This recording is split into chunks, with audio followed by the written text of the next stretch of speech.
అపొస్తలులు యేసయ్య శిష్యులు వాక్యము చెప్పేటప్పుడు ఆ వాక్యం వాళ్ళలోనే నిలబడాలని చెప్పి యేసయ్య వాళ్ళ వాక్యము చెప్పిన వాక్యం వాళ్ళని ఉండాలని చెప్పి ఆ వాక్యం వ్యర్థం కాకూడదని అద్భుతాలు చేసేవాడు, సూచనలు జరిగించేవాడు. అంటే విన్న వాక్యం మనుషుల్లో వేస్ట్ కాకూడదని చెప్పి అద్భుతాలు చేసేవాడు. ఈ అద్భుతాల ద్వారా, ఈ యొక్క ఆశీర్వాదం ద్వారా, ఈ సూచనల చేత విన్న వాళ్ళ వాక్యం అలాగే ఉండిపోయింది. దేవుడు ఎంత గొప్పవాడంటే విన్న వాక్యం వేస్ట్ కావడని చెప్పేసి, వ్యర్థం కావడం చెప్పి, వాళ్ళు మర్చిపోవడం చెప్పి, ఆ బోధ అలాగే వాళ్ళు ఉండిపోవాలని చెప్పి అపొస్తలుల ద్వారా చెప్పిన వాక్యము, బోధించిన బోధ యందు దేవుడు అద్భుతాల ద్వారా ఆ వాక్యాన్ని స్టాండ్ చేసేవాడు. అంటే ఆ వాక్యం అలాగే నిలిచిపోవాలి. ఈ అద్భుతం ఏం చేస్తుంది, మనుషులలో ఏం చేస్తుందంటే ఆ వాక్యము, ఈ వాక్యము నా పట్ల అద్భుతం చేసింది అని ప్రతి ఒక్కరు చెప్పుకున్నాం అనమాట. ఇలా జరిగేది. మనలో కూడా అద్భుతం జరగాలన్నా, లేదా సూచిక జరగాలన్నా, లేకపోతే ఏదన్నా ఆశీర్వాదం రావాలన్నా వాటి గుర్తుపెట్టుకోండి, వాక్యం మనలో ఉంటేనే. మన లేకపోతే ఏది జరగవు. ఈరోజు చాలా మంది కూడా మాకేం జరగట్లేదు, మాకేం రావట్లేదు, మాకు ఉద్యోగం రావట్లేదు, మాకు పెళ్లి కావట్లేదు, మాకు పిల్లలు పుట్టడం లేదు అని అంటుంటారు చాలా మంది. ఈరోజు చర్చికి వచ్చిన వాళ్ళు చాలా మంది అన్ని కూడా దానికోసం దీనికోసం చర్చికి వస్తూ ఉంటారు. జరగవండి అవన్నీ, మొత్తం మాటలేవన్నీ. వాక్యం నీలో ఉంటేనే అద్భుతం ద్వారా దేవుడు వాక్యం నిలబెడతాడు. వాక్యం నీలో లేకపోతే అద్భుతాలు జరగవు. ఈరోజు చాలా మంది అద్భుతాల కోసం, ఆశ్చర్యకార్యాల కోసం ఎక్కడెక్కడో వెళుతూ ఉంటారు. ఎక్కడికి వెళ్ళినా, నువ్వు ఏడకి పోయినా, పూతికంతవరకు పోయినా కూడా నీలో వాక్యం ఉంటేనే అద్భుతం నీకు అన్వయించేది. ఫర్ ఎగ్జాంపుల్, ఒక సాఫ్ట్వేర్ కంపెనీ, ఎంఎన్సీ కంపెనీకి వెళ్ళాలంటే, ఆ ఉద్యోగం, ఆ మంచి ఉద్యోగం నీకు రావాలంటే నీ దగ్గర ఏముండాలి? సర్టిఫికెట్స్ ఉండాలి. అనగా క్వాలిఫికేషన్, ఎడ్యుకేషన్ సర్టిఫికెట్స్ నీకు ఉండాలి. అప్పుడు ఉద్యోగం వస్తుంది. నీకు సర్టిఫికెట్స్ లేకుండా నీకు ఉద్యోగం రావాలి. అక్కడ నీకు వస్తే ఉద్యోగం ఇస్తారు. ఉద్యోగం ఎవరైనా కానీ అవుట్ అంటారు, అంతే. రానివ్వరు.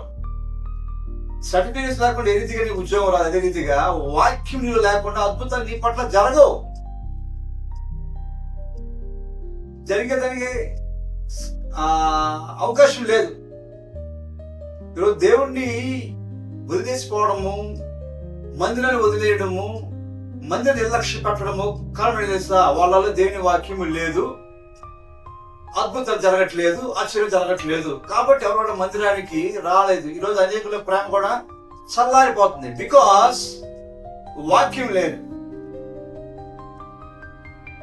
ఒక శతాధిపతి, ఆయన తన దాసులు బాగలే, ఇన్ఫర్మేషన్ వచ్చింది, అయ్యా అతను మంచోడు, మనకి సమాజం కట్టించాడు, మీరు ఖచ్చితంగా మీరు రావాలి, మీరు అతన్ని స్వస్థపరచాలి అని అడిగినప్పుడు యేసయ్య లేచి వెళ్దామని వస్తున్నప్పుడు అక్కడి నుంచి ఒక మెసేజ్ వచ్చింది. ఎక్కడి నుంచి? ఆ శతాధిపతి గారి నుంచి. అయ్యా ఇగో యేసుక్రీస్తు వస్తున్నాడని చెప్పినప్పుడు ఆయన వచ్చి, అయ్యా దయచేసి ఆయన రావద్దని చెప్పండి, ఒక్క మాట చెప్పండి. ఎందుకంటే ఒక్క మాట అంటేనే ఈ శిష్యుడు వీళ్ళు వచ్చి విన్న వాళ్ళు వచ్చి యేసయ్యతో అంటారు, అయ్యా నువ్వు రావడం లేదంట, ఒక్క మాట చెప్తే చాలంట అంటేనే యేసయ్య స్టన్ అయిపోతాడు అనమాట. అరే ఎంత విశ్వాసం! అంటే ఈ శతాధిపతికి ఏం తెలుసు? దేవుని వాక్యం తెలుసు, యేసు గురించి తెలుసు ఈయనకి, శతాధిపతికి. ఆయన వాక్యం విన్నాడు, మాట చెప్తే చాలురా, యేసయ్య రావడం అవసరం లేదు, మాట ఉంటే చాలు. ఇప్పుడు యేసుక్రీస్తు స్టన్ అయిపోయాడు. ఇంకంతే, ఏం మాట్లాడాలి, రిటర్న్ అయిపోయాడు, స్వస్థత జరిగిపోయింది. శతాధిపతి ఏముంది? దేవుని వాక్యం. యేసయ్య వచ్చాడా? జస్ట్ వర్డ్, అంతేనండి. దేవుని కార్యం మన పట్ల జరగాలన్నా, లేకపోతే నిలబడిపోయి రావాలన్నా, ఏదైనా జరగాలన్నా ఒకటే కారణం అండి, దేవుని వాక్యం ఉండాలి. అపోస్తలులలో అదే జరిగింది. విన్న వాక్యాన్ని వేసేవాడు చెప్పి అద్భుతం చేసేవాడు.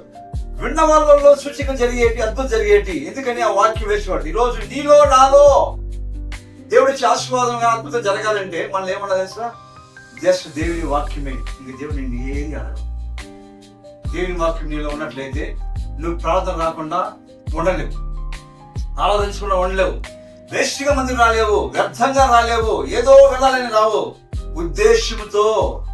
ఒక ఉద్దేశంతో వస్తావు మందిరానికి, అంతేగాని వేరే దేని మందిరం నువ్వు రావు. ఈరోజు నీ జీవితంలో, నీ కుటుంబంలో, నీ బిడ్డల విషయంలో, భార్య విషయంలో, భర్త విషయంలో అద్భుతం జరగలేదురా అంటే కారణం ఏంటంటే ఒకటే కారణం, నీ ఇంట్లో దేవుని వాక్యం లేదు, నీలో దేవుని వాక్యం లేదు. నువ్వు మందికి వెళ్ళడం వేస్ట్. వాక్యం కోసం మందికి వెళ్ళడం, దేనికోసం నువ్వు మందిరానికి వెళ్తున్నావు? నువ్వు ఏడకన్నా పో, ఇక్కడ జరగదు, ఎక్కడ జరగదు. నువ్వు ఏడకి వెళ్ళిన వాక్యమే ఉండాలి నీ కాడ. ఆ వాక్యం లేకపోతే ఏది జరగదండి. రాసుకోండి, వాస్తవం ఇది. అదే పౌలు గారు అపోస్తులు చేసిన కార్యం తెలుసా? వాళ్ళు వాక్యం చెబుతా ఉంటే వేసే వెనువెంట జరుగుతుంది, వెనువెంట ఆన్ ద స్పాట్ అద్భుతం చేత వాక్యం నిలబెట్టేవాళ్ళు. ఈ రోజు నీలో వాక్యం ఉంటే అద్భుతం ఇప్పుడు కాదు, రేపు ఎప్పుడైనా ఖచ్చితంగా జరగదు. ఏముంటే వాక్యం ఉంటే మాత్రమే